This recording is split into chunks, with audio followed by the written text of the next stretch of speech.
اور چھوٹے نصاب کے ساتھ جو 5 احکام متعلق ہے اسے بھی کوئی نہیں جانتا ہے، اور ان میں بھی اگر جانتے بھی ہیں تو زکوٰۃ اور قربانی کو، صدقہ فطر کو جانتے ہیں۔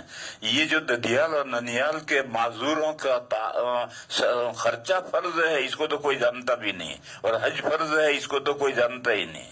لوگ یہ سمجھتے ہیں کہ اتنے پیسے آئیں گے کہ حج ہو، اور زمین بہت ساری ہے، مکان بہت سارے ہیں، وہ تو کہا وہ تو ہے، لیکن میرے پیسے میں حج کے لیے جانے کے لیے بقدر نہیں ہے۔ تو اس لیے میں نے یہ 2 نصاب بتلائے کہ ایک چھوٹا نصاب ہے، اس کے ساتھ 5 احکام متعلق ہیں، ایک بڑا نصاب ہے، اس کے ساتھ 6 احکام متعلق ہیں۔ یہ ذہن میں رکھ کر کے لوگ سوال کرنے لگے ہیں، ایسے سوال جو ان کو مجھ سے نہیں کرنے چاہیے۔ میں دارالفتہ کھول کر نہیں بیٹھا ہوں۔ ایک صاحب نے پوچھا کہ ایک آدمی کا انتقال ہوا، اتنے لاکھ روپے ترکہ ہے اور یہ ورثہ ہیں، تو کس وارث کو کیا ملے گا؟ تو میں نے کہا کسی دارالفتہ سے پوچھو۔ یہاں بامبے میں بھی مفتی سعید صاحب ہیں، مفتی عزیز الرحمان صاحب ہیں، اور بہت سے مفتی، ان سے پوچھو، نہیں تو دیوبند سے پوچھو، آن لائن پوچھو۔ ایک بندہ پوچھ رہا ہے کہ ایک امام صاحب نے پڑھا ثم رددناہ اسفل سافلین الذین آمنوا، الا چھوڑ دیا، تو نماز ہوئی یا نہیں ہوئی؟ ارے بھائی یہ مسئلے مجھ سے پوچھنے کے تھوڑے ہیں، یہ پوچھو دارالفتاؤں سے، وہ بتلائیں گے مسئلے۔ میں تو یہاں موٹی موٹی دین کی باتیں بتلا رہا ہوں جو آپ حضرات یا تو جانتے نہیں ہیں یا پوری تفصیل سے نہیں جانتے۔ میں باریک باریک چھوٹے مسئلے دارالفتاء سے جو تعلق رکھنے والے مسئلے ہیں وہ بتانے کے لیے میں نہیں بیٹھا ہوں۔ وآخر دعوانا ان الحمدللہ رب العالمین۔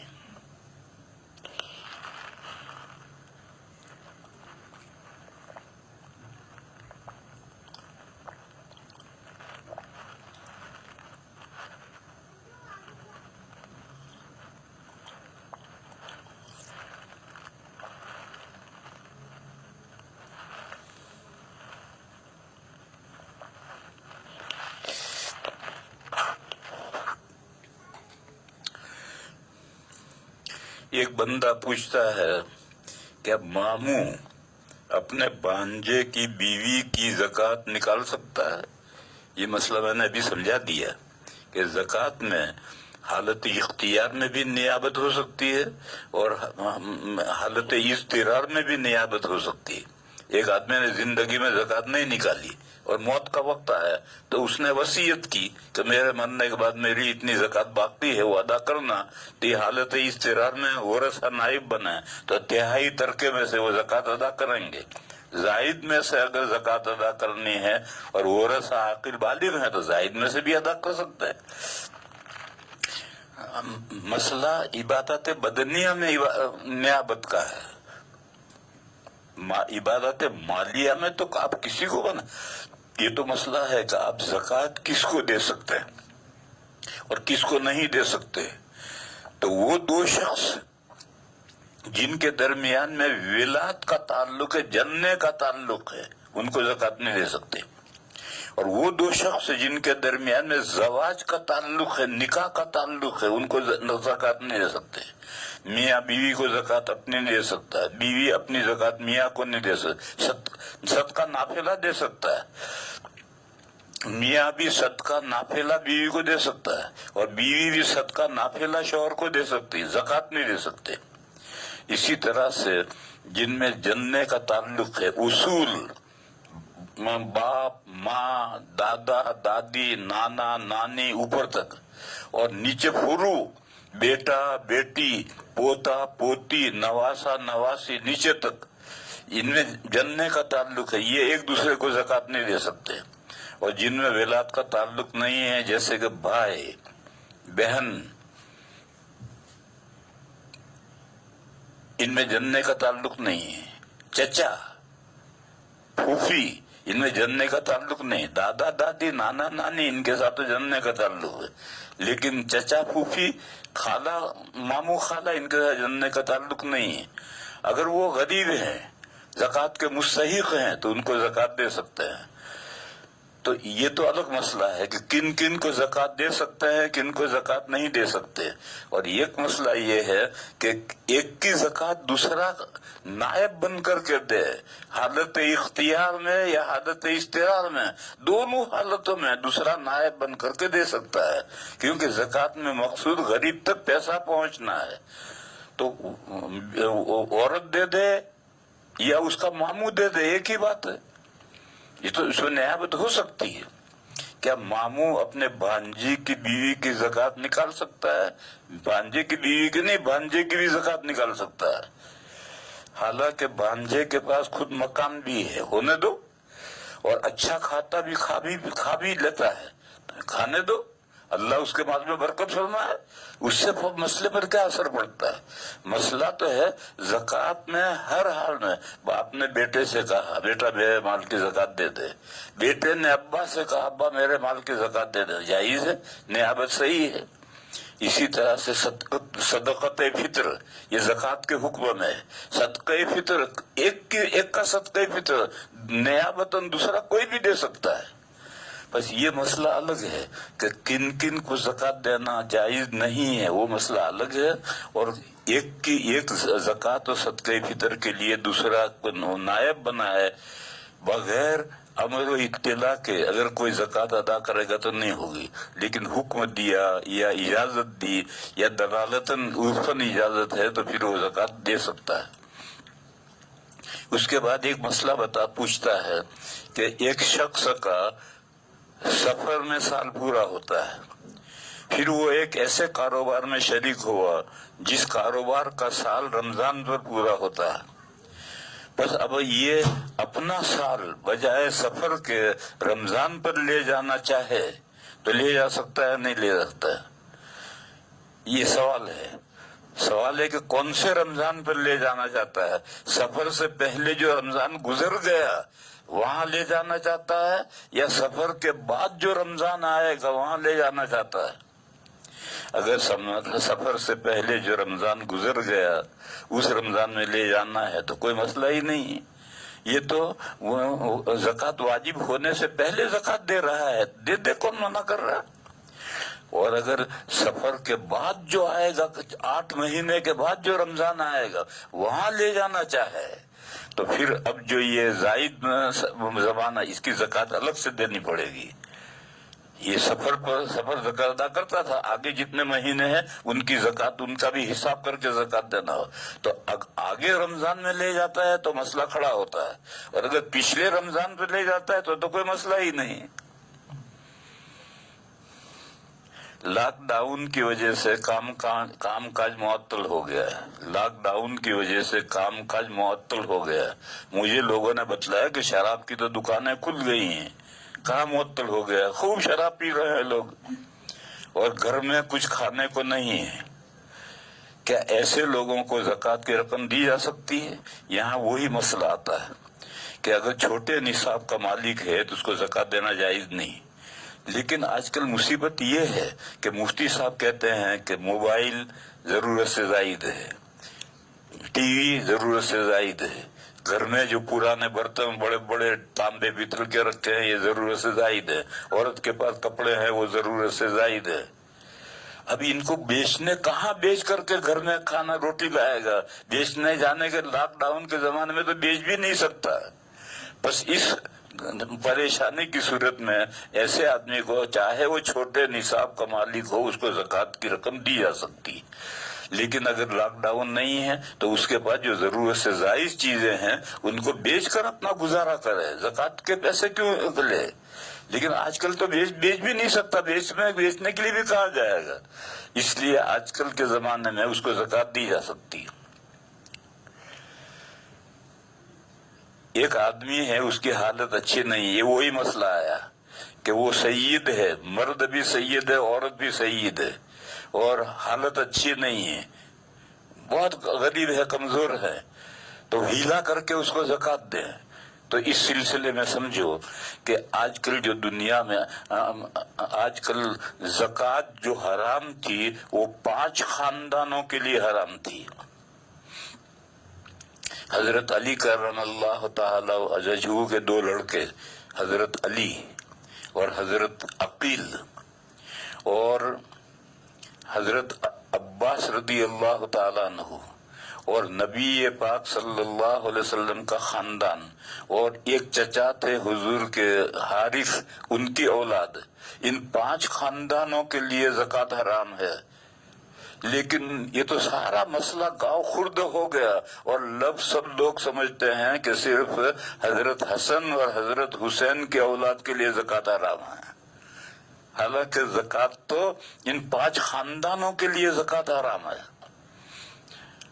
حضرت علی کرم اللہ تعالی وجہہ کے 17 لڑکے تھے، اور یہ 2 صاحبزادے حضرت حسن اور حضرت حسین یہ تو حضرت فاطمہ کے پیٹ سے تھے، یہ الگ ہے۔ ان کے علاوہ 15 لڑکے اور تھے جو علوی کہلاتے تھے، ان کی دنیا میں پتہ نہیں کتنی اولاد ہے، کہاں ہے، اور عقیل کی کیا اولاد کہاں ہے۔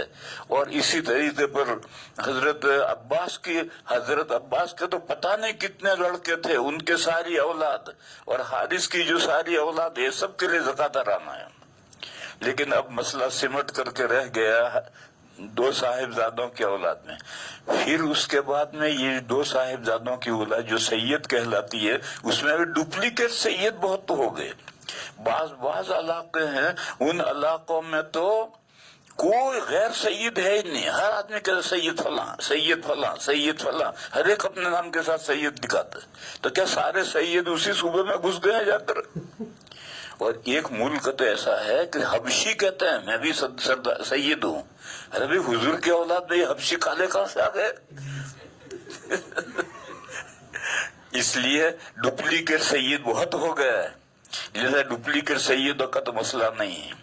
البتہ وہ سادات جن کا نسب نامہ موجود ہے، جیسے میرے استاد تھے حضرت مفتی سید مفتی مہدی حسن صاحب، وہ حضرت پیران پیر حضرت شیخ عبد القادر جیلانی کے اولاد میں تھے، اور ان کے پاس نسب نامہ پورا تھا، اور وہ ان کی کتابوں میں چھپا ہوا بھی نسب نامہ ہے۔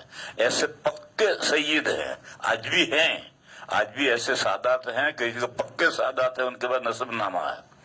ان سادات کے لیے بھی حضرت مفتی مہدی حسن صاحب قدس سرہ، جو دارالعلوم دیوبند کے صدر مفتی تھے اور میرے استاد تھے، جن سے میں نے افتاء سیکھا ہے، ان کا فتویٰ یہ تھا کہ ان کو بھی زکوٰۃ دینا جائز ہے، جبکہ اب خمس کا مصرف نہیں رہا۔ جہاد اور جہاد میں مال غنیمت، اور مال غنیمت میں سے خمس وہ مصرف اب باقی نہیں رہا، تو ان کو اس میں سے یہ زکوٰۃ ان کو دینا جائز ہے۔ اگرچہ عام طور پر مفتی اس کی اجازت نہیں دیتے، میں بھی نہیں دیتا، میرے استاد کا فتویٰ تھا، لیکن میں بھی یہ فتویٰ نہیں دیتا۔ میں تو یہ کہتا ہوں کہ بھئی زکوٰۃ کے بارے میں تو یہ 40واں جو ہے زکوٰۃ، اس کے بارے میں کیوں پوچھتا ہے؟ تیرے پاس جو 39 حصے جو باقی ہیں، کیا تو اپنے پیغمبر کی اولاد کی تعاون ان 39 حصوں میں سے نہیں کر سکتا جو تو 40 کے بارے میں پوچھتا ہے؟ اس لیے ہیلے حوالے کرنے کی ضرورت کیا ہے زکوٰۃ کے لیے؟ ارے بھائی تیرے پاس جو 39 حصے ہیں جو زکوٰۃ کے علاوہ ہیں، ان میں سے کرنا مدد ان سادات کی۔ مغرب اور عشاء کے فرائض کے آخری شفعوں میں قراءت سری واجب ہے، میں نہیں جانتا کہ واجب ہے۔ جماعت سے نماز پڑھ رہے تو پہلی جو 2 رکعتیں ہیں اس میں جہرن پڑھنا واجب ہے، یہ تو میں جانتا ہوں، لیکن آخری رکعتوں میں 3 اور 4 میں سرن پڑھنا واجب ہے، میں نہیں جانتا، مجھے یاد نہیں مسئلہ۔ اگر کوئی جہر کر لے تو نماز ہوگی یا نہیں ہوگی؟ دیکھو میرے بھائیو، ایسے مسئلے مجھ سے مت پوچھو، میں کوئی کتابیں لے کر دارالفتاء کھول کر یا تھوڑی بیٹھا ہوں جو کتابوں میں دیکھ کر تمہیں مسئلے بتاؤں گا۔ یہ سارے ہندوستان میں بے شمار دارالفتاء ہیں، ان دارالفتاؤں سے مسئلے پوچھو۔ ایسا ہی امام مغرب کی نماز میں سورہ 3 پڑھ رہا ہے اور اللہ چھوڑ دیا تو نماز ہوئی یا نہیں ہوئی؟ مجھے کیا معلوم، یہ دارالفتاؤں سے پوچھو۔ یہ سب مسائل ایسے ہیں کہ ان کے لیے کتابیں چاہیے، کتابوں میں دیکھ کر کے جواب دیا جائے گا، ویسے سر اٹھا کر کے جواب نہیں دیا جاتا۔ ایسے باتیں مت پوچھو مجھ سے۔ اس کے بعد ایک سب بندہ کہتا ہے کہ آپ نے کہا تھا کہ تلقی من الخارج جائز نہیں ہے، اور یہ بھی مسئلہ آپ نے بتلایا کہ ایک آدمی تنہا نماز پڑھ رہا تھا، دوسرے نے آ کر کہا کہ میں آپ کی اقتدا کر رہا ہوں، اور امام تنہا پڑھنے والے نے امام ہونے کی نیت کر لی، تو اب اس کو امامت کا ثواب بھی ملے گا اور امامت کے احکام بھی لازم ہوں گے۔ تو وہ کہتا ہے کہ کہنے والے نے کہا کہ میں اقتدا کر رہا ہوں، اور اس نے سن کر کے امامت کی نیت کر لی، تو تلقی من الخارج ہوئی۔ یہ تلقی من الخارج کو سمجھا ہی نہیں۔ دیکھو ہم نماز پڑھ رہے ہیں، یہ دار قبلے پر بڑے موٹے حروف میں لکھا ہے نصر من اللہ و فتح قریب۔ نماز پڑھتے ہوئے نظر پڑی اور سمجھ گئے ہم، تو یہ سمجھ جانا اسے نماز فاسد نہیں ہوتی، یہ تلقی من الخارج نہیں ہے۔ اگر آپ پڑھے، چاہے جہرن میں پڑھے سرن پڑھے، تو نماز فاسد ہوگی، لیکن نظر پڑھنے سے سمجھ جانے سے نماز فاسد نہیں ہوتی۔ اسی طرح سے کسی نے کہا کہ آپ نماز پڑھ کے تھوڑی دیر رکے ہیں، آپ نے سن لیا اور آپ سمجھ گئے، تو اس سے نماز فاسد نہیں ہوتی، اور یہ تلقی من الخارج نہیں ہے۔ تو تلقی من الخارج کو سمجھتا ہی نہیں ہے۔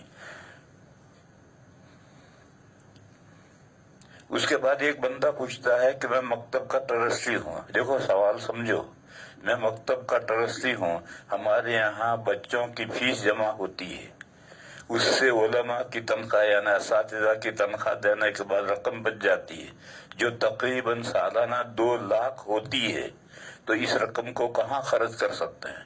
سوال یہ کہ تم بچوں سے اتنے زائد رقم فیس لیتے کیوں ہو؟ اپنے ضرورت گزارے کے بقدر فیس لو، کیوں بچاتے ہو؟ اب یہ پوچھتا ہے کہ اب یہ جو 2 لاکھ روپے ہر سال کے 2 لاکھ روپے جمع، ان کو کہاں خرچ کریں؟ ارے سروس یہ میرے دوست احباب کہہ رہے ہیں کہ مدرسین کو بیچاروں کو ناشتے کے بقدر بھی تنخواہ نہیں دیتے ہو، ان کی تنخواہیں بڑھاؤ، اور بڑھا کر کے جو تنخواہوں کی ضرورت ہے اس ضرورت کے بقدر فیس لو، اسے زائد فیس لیتے کیوں ہو؟ یہ تو سروس چارج ہے، یہ تو سروس چارج ہے، جتنی سروس کرتے ہو اتنا چارج الگ کر لو، اس سے زائد پیسے لے کر کے بیلنس کر کے بھی مسئلے پوچھتے ہو کہ یہ رقم کہاں خرچ کریں؟ اور اساتذہ کی تنخواہیں بڑھاؤ اور طلباء سے فیس اتنی ہی لو کہ جتنی تمہاری ضرورت ہے۔ اس کے بعد ایک بندہ پوچھتا ہے کہ آپ نے فرمایا تھا کہ آخرت غیب ہے، اور رسول اللہ صلی اللہ علیہ وسلم کو آخرت کا علم ہے، تو رسول اللہ صلی اللہ علیہ وسلم کو علم غیب کیوں نہیں؟ علم غیب تو سب کو ہے، ہمیں بھی ہے، لیکن غیب کلی یعنی جتنا اللہ جانتے ہیں اتنا سارا علم حضور کو نہیں تھا، نہ ہمیں ہے نہ حضور کو تھا، اور جتنا علم اللہ نے اپنے رسولوں کو بتلا دیا اب وہ غیب نہیں رہا۔ قرآن کریم میں سورہ جن کے آخر میں ہے فَلَا يُظْهِرُ عَلَىٰ غَيْبِهِ أَحَدًا، اللہ اپنے غیب سے کسی کو واقف نہیں کرتے، إِلَّا مَنِ ارْتَضَىٰ مِن رَّسُولٍ فَإِنَّهُ يَسْلُكُ مِن بَيْنِ يَدَيْهِ۔ جس رسول کو جتنا غیب بتلانا ہوتا ہے وہ بتلا دیا، پھر اس رسول نے وہ غیب اپنی امت کو بتلا دیا، تو اب وہ امت کے لیے بھی غیب نہیں رہا۔ قرآن کریم میں ہے 20ویں پارے کے بالکل شروع میں ہے قُلْ لَا يَعْلَمُ مَنْ فِي السَّمَاوَاتِ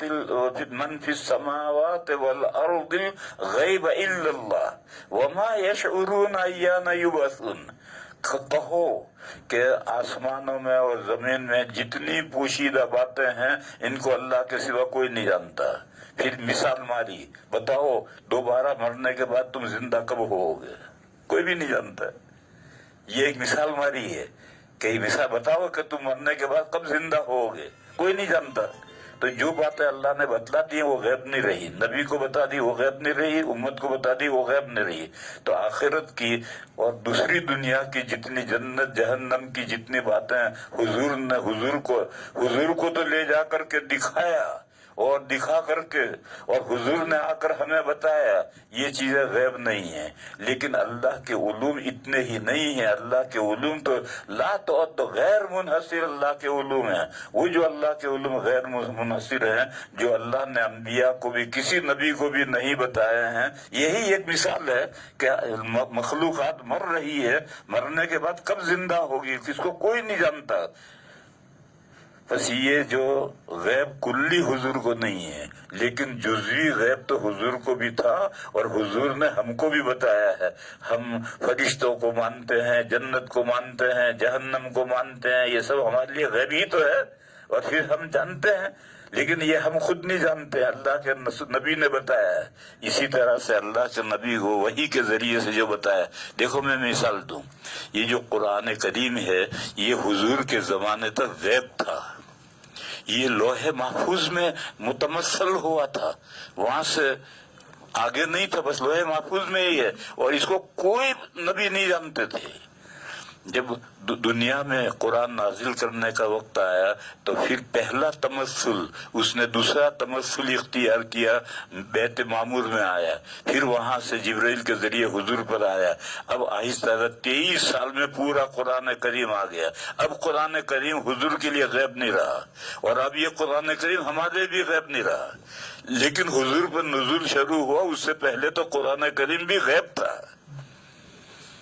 بس آخرت کی باتیں ہیں، یہ جو کہہ رہا ہے کہ آخرت غیب ہے، آخرت غیب ہے، یعنی اس کے سارے جزیات غیب نہیں ہیں، اس کے بہت سے جزیات، جنت، جہنم، فرشتے، عذاب، جو حدیثوں میں بیان کیا، قرآن میں بیان کیا گیا، وہ غیب نہیں رہا۔ باقی جو باتوں کا بیان نہیں آیا وہ غیب ہے۔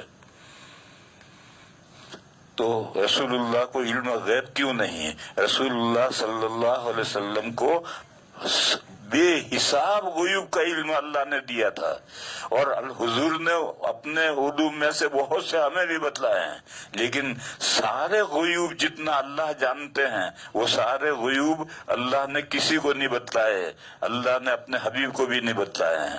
اور خود قرآن کریم میں ہے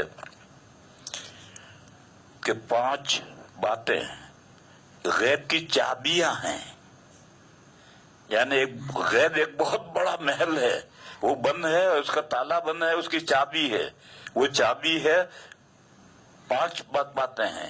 مثلا ایک بات یہ ہے کہ جب میاں بیوی ملتے ہیں اور نطفہ مادر رحم میں پڑا، اب اس نطفے پر کیا کیا احوال گزریں گے کوئی نہیں جانتا، اللہ جانتے ہیں۔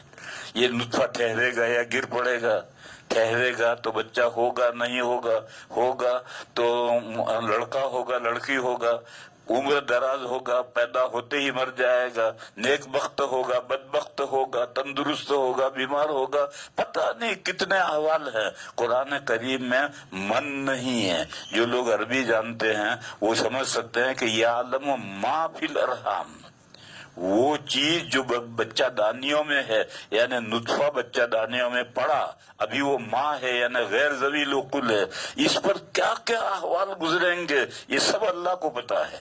اور یہ ایک چابی ہے کہ یہ بچہ دانی میں جا کر کے یہ نطفہ پڑا، یہ ایک چابی ہے۔ اس کے بعد جو کچھ آگے پیش آنا ہے وہ سارا اللہ جانتا ہے اور کوئی نہیں جانتا۔ نبی پاک صلی اللہ علیہ وسلم سے جب پوچھا گیا متسا، تو حضور نے فرمایا کہ یہ جو قیامت کب آئے گی یہ تو ان 5 باتوں میں سے پہلی بات ہے جس کو اللہ کے علاوہ کوئی نہیں جانتا۔ ان اللہ عندہ علم الساعہ، اللہ کے پاس ہی قیامت کا علم ہے، لہذا نہ میں جانتا ہوں نہ آپ جانتے ہیں، اور آپ جتنا جانتے ہیں کہ قیامت آنے والی ہے میں بھی اتنا جانتا ہوں، اور کب قیامت آئے گی آپ بھی نہیں جانتے میں بھی نہیں جانتا۔ اس لیے نبی پاک صلی اللہ علیہ وسلم کو علم غیب نہیں تھا۔ یہ کون کہتا ہے غیب نہیں تھا؟ بے شمار غیوب کا علم اللہ نے دیا ہے، اور یہ آیت ہے کہ فلا یظہر علی غیب احد الا من ارتضی من رسول فانہ یسلک من بین یدیہ ومن خلفہ رصدا۔ بس یہ غیب تو تھا، غیب کلی کسی کو حاصل نہیں۔ اور کچھ بندے کہتے ہیں ذاتی اور عطائی کا فرق کرتے ہیں، ذاتی اور عطائی کا فرق محمد ہے۔ اللہ کا علم ذاتی بھی ہے، اور اللہ نے جو اپنا ذاتی علم ہے کسی کو نہیں دیا ہے، وہ اللہ کے ساتھ خاص ہے۔ اور فرمایا کہ کہہ دو کہ لا یعلم من فی السماوات والارض الغیب الا اللہ، کہہ دو کہ آسمانوں میں اور زمین میں چھپی چیزوں کو اللہ کے سوا کوئی نہیں جانتا۔ وآخر دعوانا ان الحمدللہ رب العالمین۔ سوال ختم ہو گئے، اس لیے میں نے تقریر بند کر دی۔